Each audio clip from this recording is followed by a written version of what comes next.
Senhor presidente, vereadores, vereadoras, munícipes que nos acompanham, sejam muito bem-vindos às Casas de Leis. A Mônica Quadros, a doutora Fabiane e sua equipe extraordinária do Hospital Regional, meu amigo Cotar, sejam muito bem-vindos aqui. Eu, primeiramente, quero fazer um elogio ao governo municipal, vereador Júlio Killer.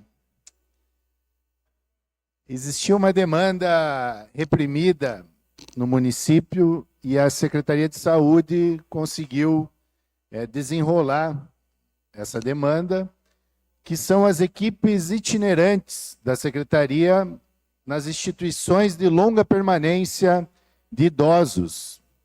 Imaginem essas pessoas com dificuldade de locomoção, de acessibilidade, muitas vezes enfermas, e agora elas têm, desde esse ano todo, a presença dessa equipe que renova receitas, que faz as consultas em loco nos locais das instituições. Então, eu quero parabenizar a secretária de Saúde, a Lília, e, sobretudo, sua diretora responsável da área e também a equipe de profissionais que fazem essas visitas, que fazem esse trabalho continuado de acompanhamento dessas pessoas que estão nas instituições de longa permanência e que cada vez será mais necessário devido à pirâmide etária, A população brasileira e também da América Latina está envelhecendo e há uma demanda muito grande, inclusive por vagas nessas instituições, e vai ser um desafio da sociedade, de nós como políticos,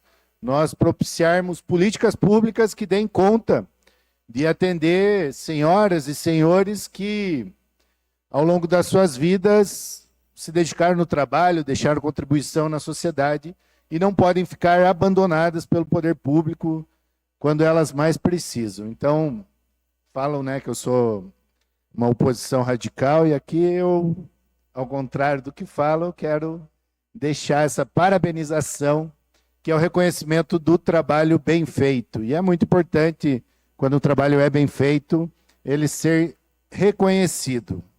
Mas, infelizmente, nem tudo são flores, como aparece no marketing da prefeitura, que eu imagino o que seria esse governo sem, primeiro, o governo Lula, trazendo os investimentos, e segundo, sem a página da Prefis, que faz aquelas propagandas dizendo que a cidade está uma maravilha. Infelizmente, eu mesmo constatei com meus próprios olhos, desde o começo do edital, do contrato da merenda terceirizada, situações absurdas no nosso município. Não à toa, precisou o Ministério Público entrar com uma ação civil pública contra a execução do contrato, pedir um plano para a Prefeitura de reajuste das irregularidades e principalmente da fiscalização, que, como eu venho falando aqui há muito tempo, que os contratos anteriores de compra de alimentação, de manutenção, tudo era feito pelas servidoras, e agora somente 8 servidoras são fiscais desse contrato. Salvo engano, não tenha mudado a gestão e a fiscalização desse contrato. A Prefeitura falou assim para os vereadores: vocês não servem de nada, porque não bastou a gente ficar gritando, esperneando, entrando com ação contra, eles ficaram mentindo, dizendo que estava tudo bem. Quando se comprovou, tanto na fiscalização da prefeitura, que as irregularidades constatadas pelos vereadores eram verídicas, quanto pela fiscalização do Conselho de Alimentação Escolar, que acabou de lançar um relatório com as irregularidades encontradas, como das denúncias que não param de chegar aos vereadores, à ouvidoria. Então, não seria mais fácil se no começo do caminho tivessem ouvido os vereadores, se a audiência pública que foi feita aqui tivesse sido levada em consideração pelo governo, se os pareceres da Controladoria Geral da União, do Tribunal de Contas da União, do Tribunal de Contas Estadual, falando que esse modelo de terceirização dá errado, não seria mais fácil, como gestores públicos, parar, refletir e não tomar essa medida desastrosa de terceirização da merenda? Tudo isso leva a crer e levantar suspeitas que essas irregularidades atendem a interesses espúrios e individuais. Não há outra justificativa.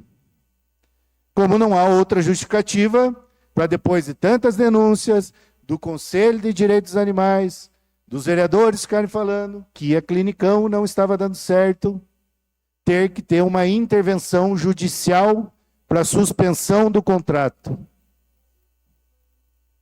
O governo fala o seguinte, quando ele faz isso: nós não estamos nem aí para a Câmara de Vereadores, nós não estamos nem aí para os órgãos reguladores e fiscalizadores, e nós vamos seguir com o trator aqui, fazendo o que bem a gente entende, até que dê um problema judicial grave, o que está prestes a acontecer.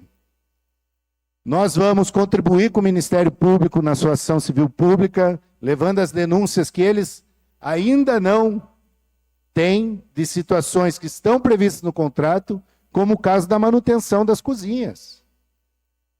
Por que eles querem extinguir os pedreiros da prefeitura? Por que eles querem extinguir os eletricistas? Se mesmo ao terceirizar esse serviço, não se faz esse serviço. Eu fui em várias escolas no começo do contrato, estou retornando nas escolas agora.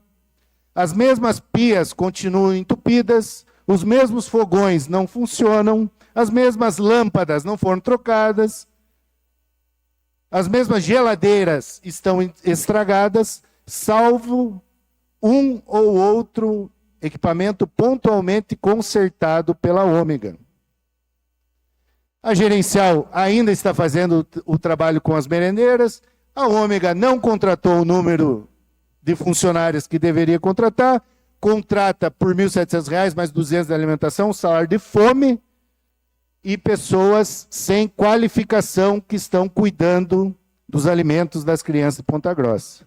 Alimentos vencidos, tem para dar e vender, é só dar uma circulada nos estoques das escolas. Estão utilizando ainda o estoque da prefeitura do ano passado e recebendo o valor cheio do contrato. Está faltando itens na alimentação das crianças e estão recebendo pela refeição cheia. Isso é um escárnio e a prefeitura, ao se omitir de autuar a empresa, ao se omitir da possibilidade de rescisão do contrato, que a secretária de administração só veio a falar em rescisão do contrato agora, nessa semana ou na semana passada, diante da Globo, que questionava se ela ia seguir a medida judicial imposta. Então, nós vamos colaborar com o Ministério Público e não basta rescindir esse contrato com a Ômega. Esses serviços já foram demonstrados, qualquer um que tenha 2 neurônios sabe, não deu certo. Aquilo que não deu certo, se a gente continua insistindo que é esse modelo que deve ser seguido na gestão pública, é porque tem interesses espúrios. Uma vez errar, mesmo diante de todas as evidências pregressas, já é inaceitável com um serviço tão importante, tão elementar que é a alimentação escolar. Agora, continuar errando, insistindo e mantendo a Ômega é porque tem muita coisa suja por trás. Não faz sentido nenhum também da Clinicão se manter um contrato com essa empresa com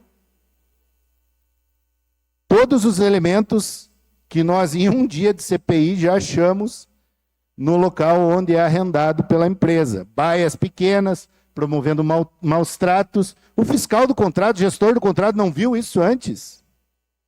Ou será que eles mesmos que organizaram o estudo técnico prévio, toda essa formalização de demanda que não existia para forçar essa terceirização? Eu espero que o nosso trabalho na CPI dê resposta para o povo e relacione e responsabilize aqueles que não fazem o bom uso do dinheiro público. Muito obrigado, senhor presidente.